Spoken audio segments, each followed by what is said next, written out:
The words sliced through the festive air, sharp and cruel.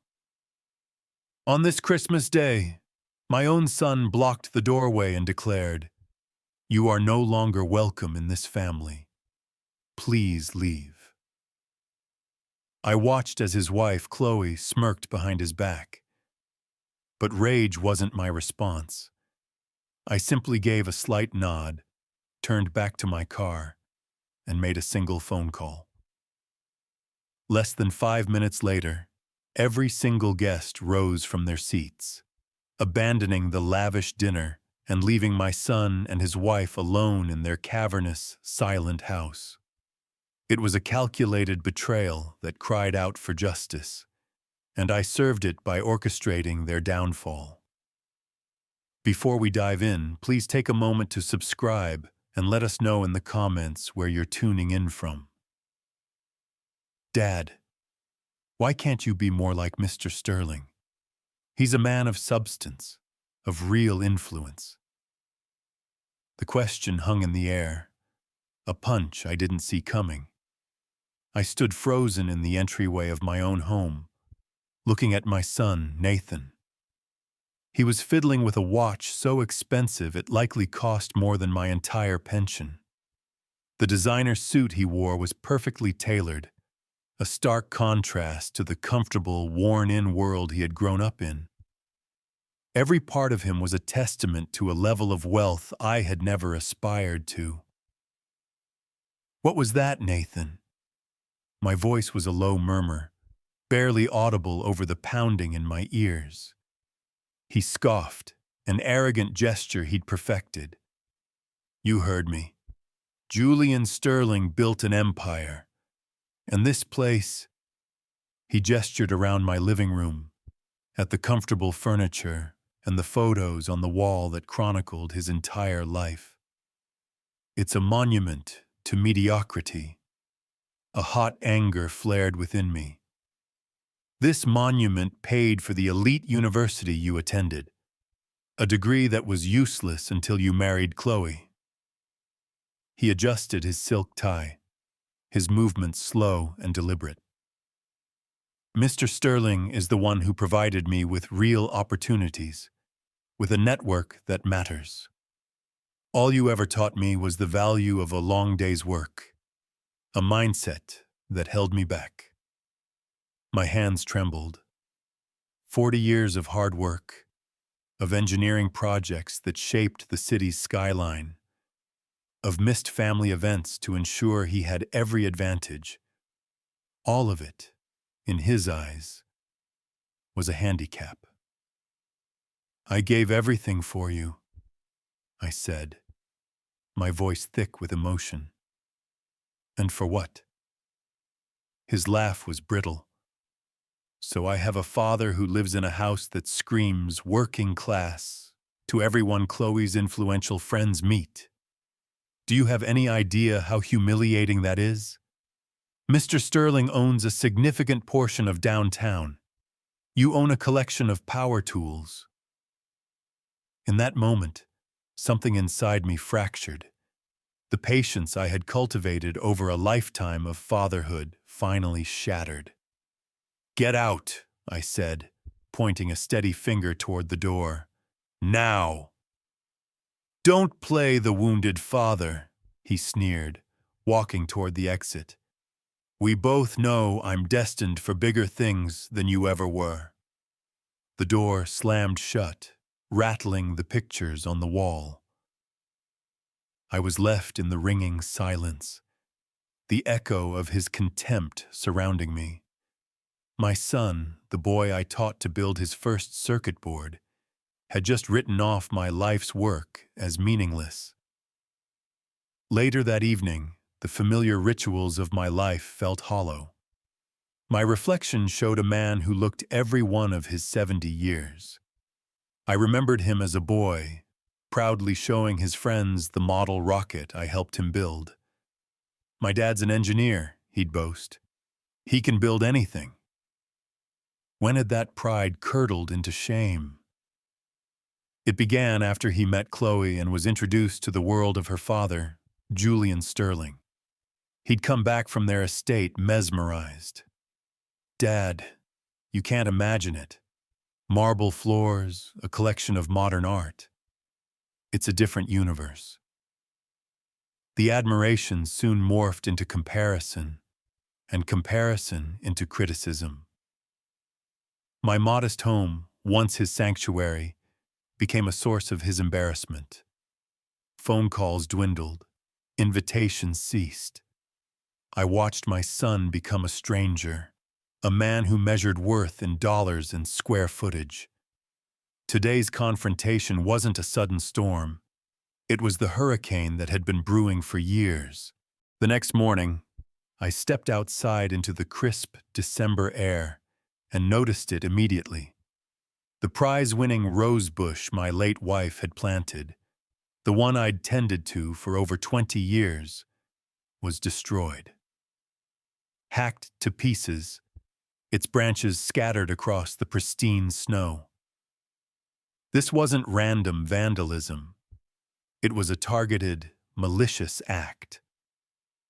The metallic scraping I'd heard after Nathan left last night suddenly made a chilling kind of sense. As I stood there reeling from the violation, my phone rang. "Dad, it's me." Nathan's voice was syrupy sweet, a jarring contrast to yesterday's venom. "Listen, I was completely out of line. I've been thinking all night. I'm so sorry." The apology was too smooth, too rehearsed. "To make it up to you, Chloe and I want you to come for Christmas dinner tomorrow. It will be a big affair. Mr. Sterling will be there with his business partners. A lot of important people." Every instinct screamed that it was a trap, but the small, hopeful part of a father's heart wanted to believe. I suppose I can come." "Fantastic," he said. "Oh, and Dad, try to wear something respectable. First impressions are everything with Mr. Sterling's circle." The line went quiet, but not dead. I heard muffled voices. He must have put me on speaker. "He actually bought it," Nathan said, followed by a cruel laugh. "Did you hear that pathetic hope in his voice?" "You're a terrible son," Chloe said, her tone dripping with amusement. "But this will be perfect. The contrast between my successful father and your blue-collar dad will be brilliant.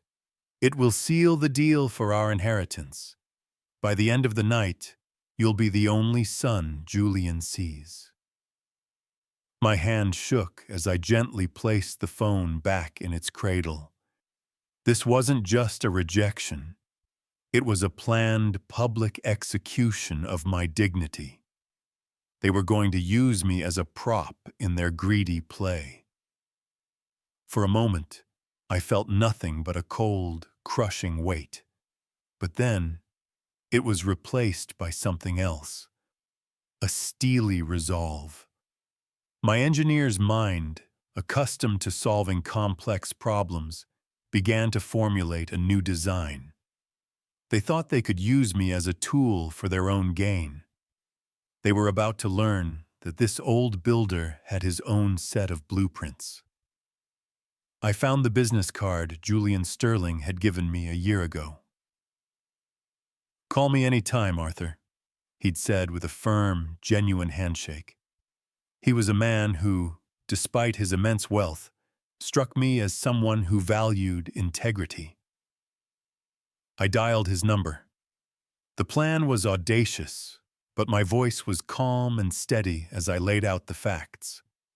I told him about the vandalized rosebush, the fake apology, and the cruel plot I had overheard.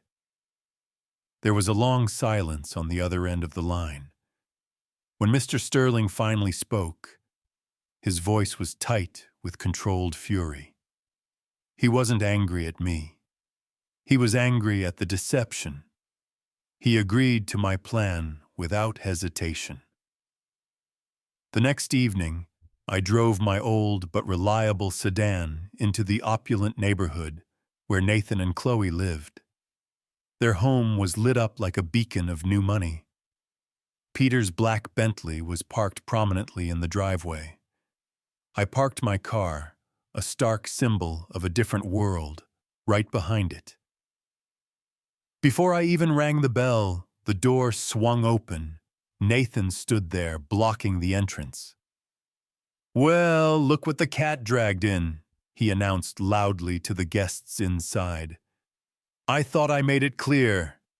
You are no longer part of this family. Now get out." Chloe appeared behind him, her smile sharp with victory. "Oh, this is even better than I imagined," she whispered. I didn't show the hurt they expected. I met my son's gaze and spoke with a calm that unnerved him. "I understand, Nathan. I truly hope you get everything you think you deserve tonight." His confident smirk faltered, replaced by a flicker of confusion. This wasn't the reaction he'd planned for. I turned, walked back to my car, and got in.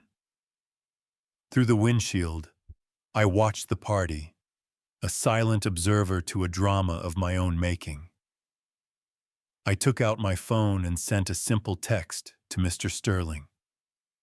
As we discussed. A moment later, I saw Julian Sterling rise from his chair, glass in hand.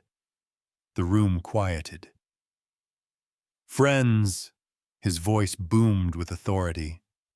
"On this Christmas, I'd like to say a few words about character, about the difference between earned dignity and the illusion of success. I've learned today that some people will manipulate their own family, even humiliate an elderly parent for financial gain." Nathan and Chloe's faces went pale. The guests shifted uncomfortably. "I've also learned that true loyalty can't be bought," Sterling continued, his eyes cold as steel. "Therefore, I've decided I'd rather spend my Christmas with people of integrity. I'm leaving." He set his glass down and walked to the door. "Mr. Sterling, wait!" Nathan pleaded, but his words were lost. One by one, then in a flood, every guest stood up, grabbed their coats, and followed him out the door. Within minutes, the house was empty, save for my son and his wife standing amidst the ruins of their perfect party. Sterling was the first to reach my car. "Arthur," he said with a nod of respect, "I believe you have a better place for us to be."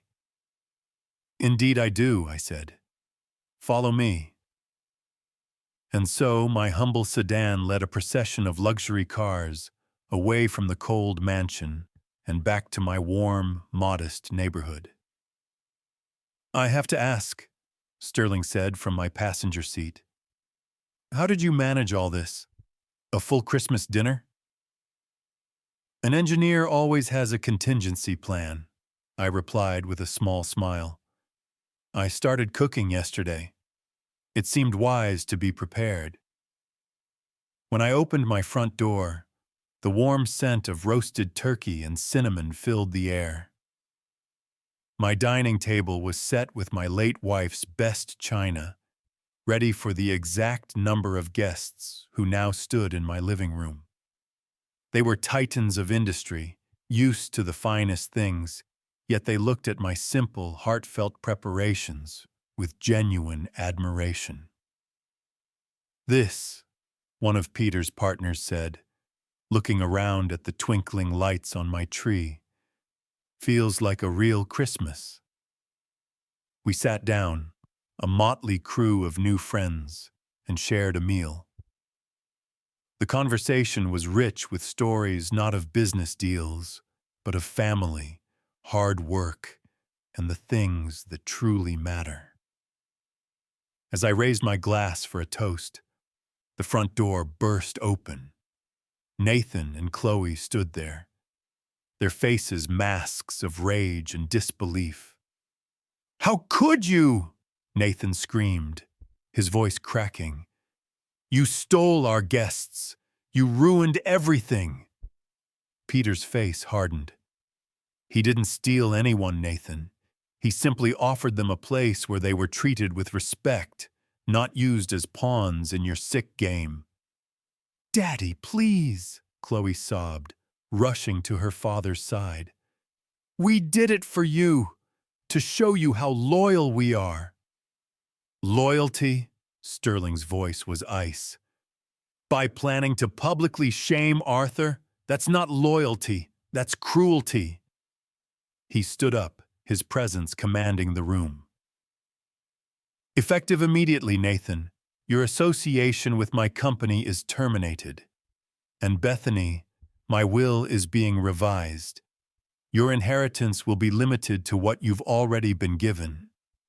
The rest will go to people who actually understand charity." "You can't do this," they cried in unison. "I can," Peter said. "You built your future on a foundation of greed and deception. Today, that foundation crumbled." They left, swallowed by the cold night, leaving behind a silence that was peaceful and profound. Peter raised his glass. "To Arthur," he said, "and to the family we choose." We all raised our glasses, a new circle of friends forged in the fire of betrayal.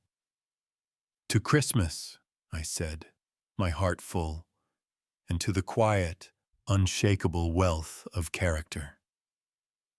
If you enjoyed this story, please hit the like button, subscribe, and share your thoughts in the comments.